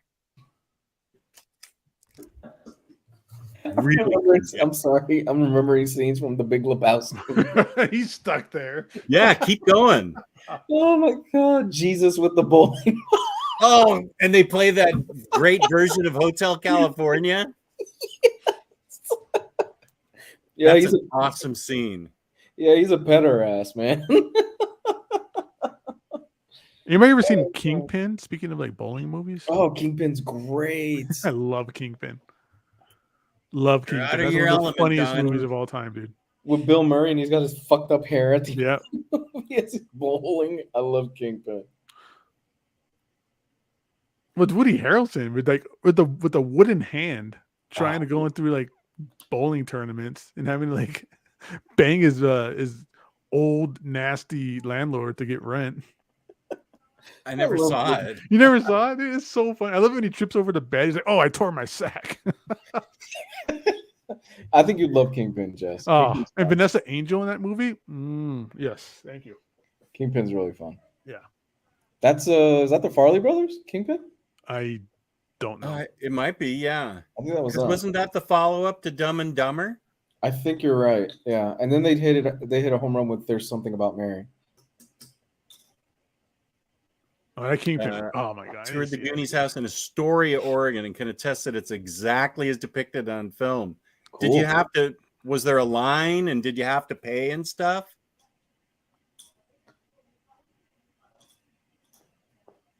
All right, so Jess, you got to watch Kingpin now. You'll put that on the list. Oh my gosh, where's my phone? Yeah. Bob's right. So yeah, you got to do Kingpin, and then Lou, you're getting homework. You got to do Goonies, I gotta do Goonies. Yeah. and then you got to play the really horrible Nintendo game afterwards. Is this your homework, Larry? Tasty Melon knows what's up. He's I know what it is about great sucks. It just makes you just take a big dump. That's one thing I miss, man. I miss the dirty comedy. The raunchy, Oh yeah. really like dirty comedies. It's I'm gonna sound like old man yells at the clouds, but we don't get them anymore, dude. We don't get those dirty. we don't get dirty comedies anymore. Like all these fuckers are trying to be ironic and cheeky and cute, and I'm like, no, give me a good dirty comedy like Waiting or Sex Drive or Porky's, Or even the Hangover movies. I feel like those were the last movies to be. Yes. Have there been movies since The Hangover that were like that raunchy and funny? The last one I can think of that's just right up this alley, because you guys know I love these kinds of movies. Yeah. It's Cock Blockers with John Cena. Oh, I haven't seen that. I want to see that. Yeah, it's great. So it's all about his daughter and his like friends. Everybody's daughters are going to like prom, and they intercept their text messages. How they talk about all they want to do is just have sex with their boyfriends. So it's like these parents trying to chase their kids down and save them from having sex, and it's just like it's John Cena as a dad, and he has to like do like a beer bong up his butt. It's crazy stuff. Yeah, it's great. It's right up there with like Kingpin. It's right up there with Sex Drive, wow. American Pie. It's those types of movies. Basketball, not so much basketball, because that's more of like Naked Gun with like the weird kind of humor. But yeah, Yeah. it's perfect raunchy kind of movies. Gosh, It's like right after like Grandma's Boys, like that kind of raunchy stuff. yeah. It's great. My wife and I watched Superbad again, like probably 2 weeks ago. I Ah, fucking love that movie. Superbad is still good. Superbad's great. Wait, who did I? I was when I was showing off Galactus yesterday. I had Max from the Netherlands on, and he had a McLovin shirt on. It was great. He had the Hawaii ID with McLovin. I love it. I love you guys it. ever see Freddy Got Fingered? I haven't. Long Tom time Green? ago, when I was a my kid. god! Oh my god! Yeah, I've seen him do his stand up. Him and Steve will do stand up together, and How that is- Freddy Got Fingered is like the most just crazy, outrageous movie. How is Steve-O stand-up? It's good. This is probably like 10 years ago, but it was good. He's probably honed it in a lot more now Yeah. at this point. Then, yeah, I love his podcast. Steve-O's podcast is amazing. I love, we brought it up on the show and stuff, but the fact that Steve-O, out of all the Jackass members, seems like the one that has his life the most together now. Fucking big props to that guy. Yeah. Yeah. He was Love close it. to death. Multiple times. Yeah. Jeez. Actually, I love this movie that Sergio's bringing up, The Heat with Sandra Bullock. It's a That good- was really funny with her and Melissa McCarthy. I don't know if I've seen that. What is that? Oh, it is really good. She's Sandra Bullock's Oh, like a hard ass FBI agent, and Melissa McCarthy is like a Boston city cop who's just really rough around the edges, and they have to cooperate. And as Melissa McCarthy gets Sandra Bullock to loosen up, there's this scene in a bar where Sandra Bullock just finally lets go and goes crazy. That was an awesome scene. That whole movie is really good. those two Horrible Bosses movies are like that too. Oh, Those are pretty yeah. fun to Horrible watch. Bosses. Yeah. Horrible I saw that Bosses is first one. great. Motherfucker Jones. Horrible Bosses is great. Oh, yeah, it really is. But There was where one that those came out- movies out? There was one that came out a few years ago. I heard was pretty good. I haven't seen it yet. It's not really dirty, but I heard Game Night is actually really fun. Game Night. Um, Borat. I think that's the last really dirty, funny movie. Borat 2 is really good, Jess. I haven't. That's on Amazon, right? Yeah, it's actually really good. Yeah. I need to see that. But the first Borat, I almost threw up. I was laughing so hard at the whole thing. Borat 2 is brilliant simply because of the ending and how he ties in everything in a way that just made me stand up in my living room and applaud him. I'm like, that was incredible how you tied Wow. in. Yeah, because it came out during something really huge, and I can't give it away because it kind of gives away the whole big reveal. But it's so brilliant that I'm like, yeah, fucking incredible how you tied that in, and it makes sense. Wow. Yeah, I feel like that's the last one that pushed the borders, pushed the envelope. But I don't even remember when it came out. 2016? Maybe? I don't know. Oh, so he's in Brothers Grimm? Oh, I don't want to. Oh. Hey Lou, do you remember this movie that was on the trailers before John Wick? Someone's asking. A female-led comedy film. Well, I mean, trailers are different depending on. Sure. I don't know. I don't remember. Do you, my theater's here in town now. I don't know about you guys, but it's like 30 minutes of trailers now. Yeah. It Hey, depends. Siri, It depends on the theater for me. when was Borat in movie theaters? Because I went to see John Wick. From Wikipedia. Borat was released on November 2nd, 2006. in both the United Kingdom 2006? and United States. By What was it? It's almost 20 years old. It's almost What? 2 years old. I said 2016. I don't think there's been anything funny released since 2006. I love the scene in Borat where he's at the rodeo. He's wearing the American flag outfit. All I can remember is that. And he's singing "Throw the Jew Down the Well." And Oh yeah, yeah. Oh my God, how this man was not killed that night is amazing. Oh yeah. Throw the Jew down the well. God. So did you hear what happened with him and Rudy Giuliani in Borat 2? No. Oh, I think maybe you told me, but tell me again. Oh, you didn't hear about this. I don't think so. Okay. Yeah, I do remember, but you go ahead. Yeah, so the big gimmick of Borat 2 was that he's got a daughter this time. Because the thing is, Borat became so recognizable that Sacha Baron Cohen really couldn't do the skits as he used to do them. So he uses his daughter in the film as kind of the person that would do more of the outlandish and in front of people stunts.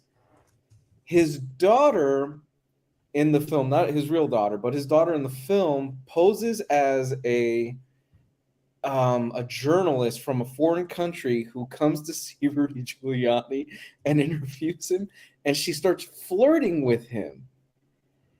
And it goes as far as Rudy Giuliani. He doesn't take it that far, but it goes as far as Rudy Giuliani is looking like he's about to take his pants off, and that's when they rush in, and then they stop the whole thing. And they're like, wait. I don't think I knew it got that far. Oh yeah. He doesn't take his pants off, but it gets really close. Giuliani's excuse was he was adjusting his shirt, but I'm like, dude, you were leaning back on the bed. It kind of looked like it. Oh my god! Holy shit, dude! It got. I think the only reason they stopped it was because Sacha Baron Cohen probably realized, okay, this might be a little too far. Whoa, he stopped it.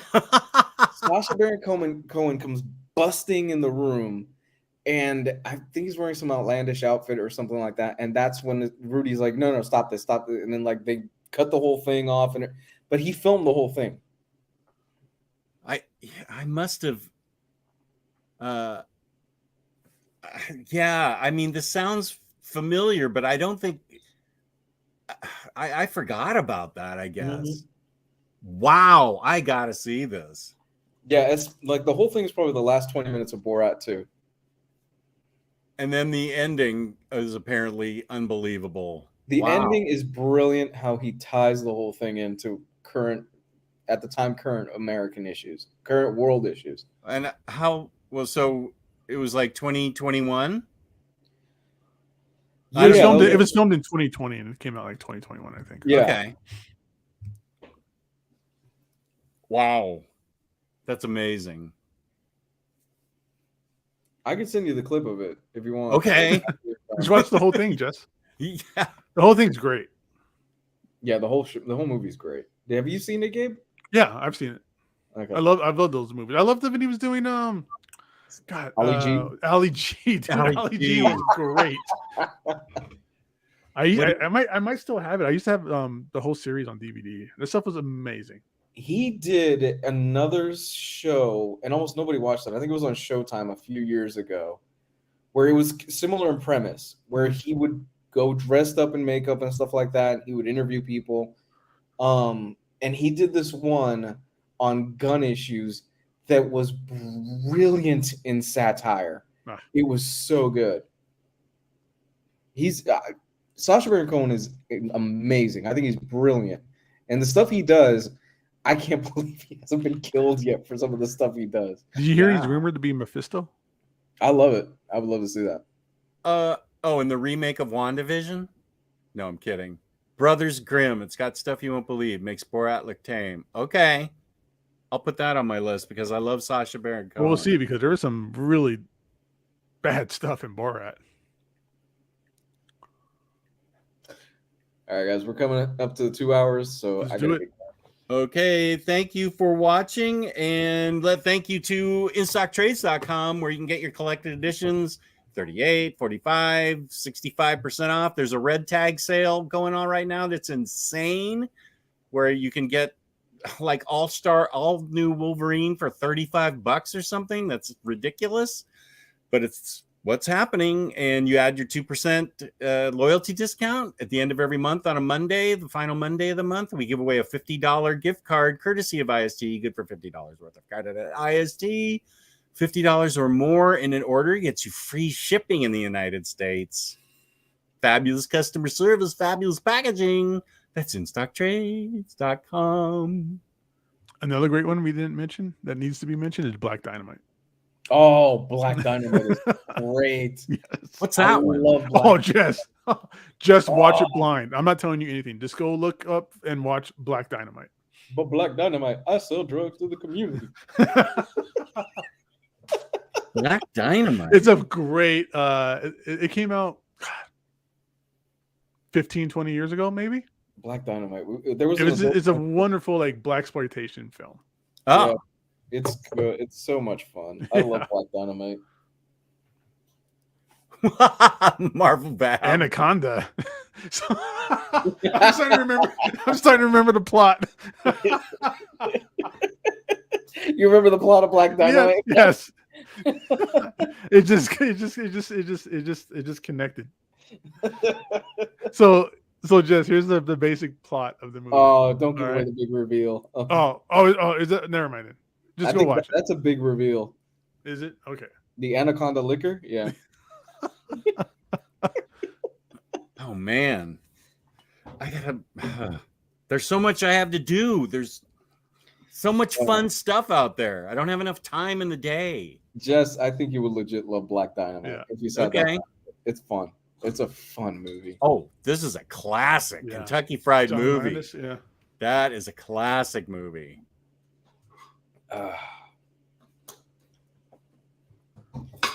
Brian? Okay. So, Gabe, where can we find you? On the Everybody internet? hit me up. Gabe Loves 90s Comics on Instagram. And Comics Guide, you and your pie, motherfucker. Where can we find you? You can find me in enjoying a piece of pie in about 10 minutes. And also Comics Guide 101 on Twitter and Comics Guide 101 on YouTube, where there's an archive of old videos. We still have 2 pounds of that pie. You can find me watching Black Dynamite pretty soon too. You can find a bitter and petty Omnidog on Omnidog's Vault on YouTube and Omnidogs_vault on Instagram. Let's see what OmniBros, and I'll play us out with this. Wait, yada dee, yada da.